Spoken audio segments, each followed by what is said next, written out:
আসসালামু আলাইকুম প্রিয় দর্শক, আশা করছি মহান আল্লাহর রহমতে সবাই ভালো আছেন।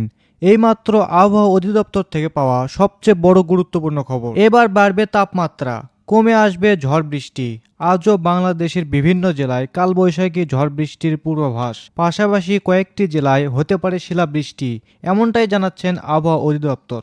আজ ও আগামীকাল কোন কোন জেলার আবহাওয়া কেমন থাকবে জানিয়ে দেব বিস্তারিত, আমাদের সাথেই থাকুন। আর এরকম সঠিক আবহাওয়ার খবর পেতে আমাদের চ্যানেলটিকে সাবস্ক্রাইব করে পাশে থাকা বেল আইকনটি এনেবল করে দিতে ভুলবেন না। তো চলুন শুরু করা যাক। আবহাওয়ার পূর্বাভাসে বলা হয়েছে মে মাসের 24 তারিখ থেকে তাপমাত্রা বাড়তে পারে।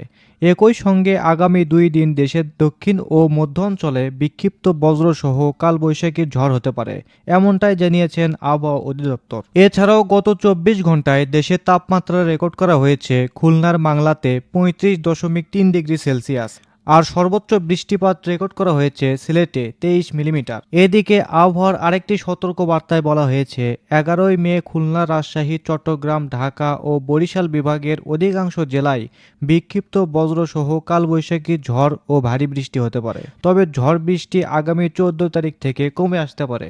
একই সঙ্গে তাপমাত্রা কিছুটা বাড়তে পারে। তো এই ছিল এখনকার খবর। এরকম সঠিক আবহাওয়ার খবর পেতে আমাদের চ্যানেলটিকে অবশ্যই সাবস্ক্রাইব করে রাখবেন। তো ধন্যবাদ সবাইকে। আল্লাহ হাফেজ।